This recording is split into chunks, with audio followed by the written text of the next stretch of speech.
तो बीजेपी के प्रधानमंत्री पद के प्रत्याशी नरेंद्र मोदी ने केंद्र सरकार पर एक बार फिर से निशाना साधा है। नरेंद्र मोदी ने सांप्रदायिक हिंसा विरोधी बिल का विरोध करते हुए प्रधानमंत्री मनमोहन सिंह को चिट्ठी लिखी है। मोदी ने कहा है कि सांप्रदायिक हिंसा विरोधी बिल से समाज बटेगा।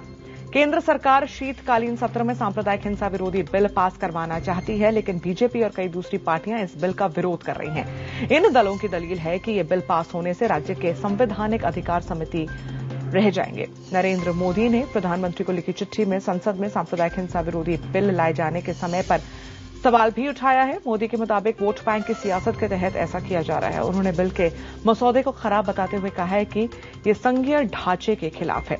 मोदी ने लिखा है कि इस बाबत कानून राज्यों को ही बनाने दिया जाना चाहिए। दूसरी तरफ शिवसेना ने भी इस बिल पर विरोध जताया है। यहां हम आपको याद दिला दें कि कांग्रेस अध्यक्ष सोनिया गांधी की अध्यक्षता वाली राष्ट्रीय सलाहकार परिषद की देखरेख में सांप्रदायिक एवं सुनियोजित हिंसा रोकथाम विधेयक 2011 को तैयार किया गया है। सांप्रदायिक हिंसा विरोधी बिल को पेश करने का वक्त सवालों के घेरे में है। ऐसा लग रहा है कि ये बिल किसी सही वजह से नहीं, बल्कि इस बिल के जरिए वोट की राजनीति की जा रही है। ये बिल भारतीय संघीय व्यवस्था का अतिक्रमण है। जो बिल राज्यों को बनाना चाहिए, उसे बनाने में केंद्र जुटा हुआ है। अगर ये बिल लागू हुआ तो इससे समाज बढ़ जाएगा और हिंसा को बढ़ावा मिलेगा।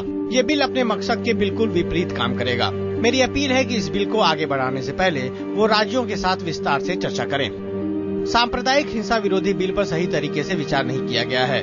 बिल का मसौदा भी सही नहीं है। कहीं ऐसा न हो कि ये बिल त्रासदी का कारण बन जाए। इस बिल का मैं विरोध करता हूँ। तो मोदी और दूसरे दलों से बिल के विरोध में आवाज उठाने के बाद प्रधानमंत्री मनमोहन सिंह ने कहा है कि वो इस बिल पर सहमति बनाने की कोशिश करेंगे।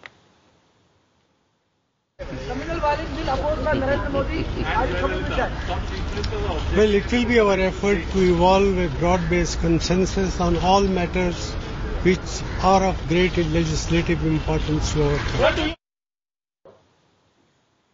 तो प्रधानमंत्री मनमोहन सिंह के रुख से केंद्रीय गृह मंत्री सुशील कुमार शिंदे ने भी सहमति जताई है। शिंदे ने कहा है कि मोदी अपना काम करें, सरकार अपना काम कर ही रही है।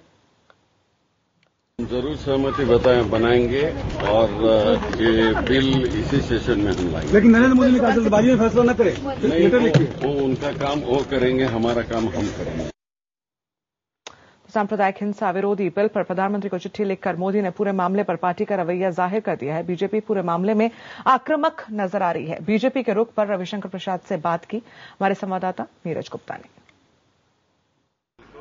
नरेंद्र मोदी ने प्रधानमंत्री को कम्युनल वायलेंस बिल के विरोध में चिट्ठी लिखी है। बात करने के लिए हमारे साथ बीजेपी के वरिष्ठ नेता रविशंकर प्रसाद मौजूद हैं।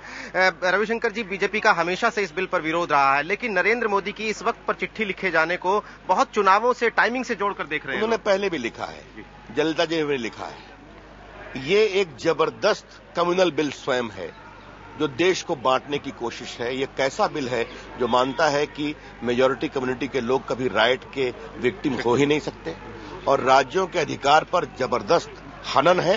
इसलिए हम विरोध करते हैं और हमारा ऐसा आरोप है कि चूंकि यूपीए सरकार के पास महंगाई, भ्रष्टाचार और विकास के अभाव का कोई उत्तर नहीं है, इसलिए भटकाने की कोशिश है। प्रधानमंत्री ने अभी कहा है कि वो इस बिल पर और विमेन रिजर्वेशन बिल पर एक ब्रॉडर कंसेंसस बनाने की कोशिश करेंगे, आम सहमति बनाने की कोशिश करेंगे। कोई सहमति की गुंजाइश है? 9.5 साल में तो कंसेंसस किसी विषय पर बना नहीं सके। अब जब मनमोहन सिंह के जाने का वक्त है और नरेंद्र मोदी जी और भाजपा के आने का वक्त है, तो अब कैसे कंसेंसस की बात कर रहे हैं वो? शुक्रिया। रविशंकर प्रसाद का कहना है कि महंगाई और भ्रष्टाचार जैसे मुद्दों से ध्यान हटाने के लिए सरकार कम्युनल वायलेंस बिल जैसे विधेयक पेश करना चाहती है। कैमरा पर्सन नीरज तिवारी के साथ नीरज गुप्ता, दिल्ली, IBN 7।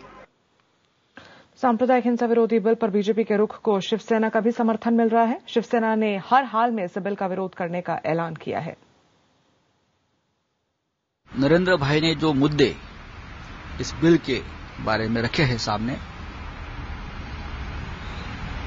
शिवसेना का मोदी साहब को पूरा समर्थन है।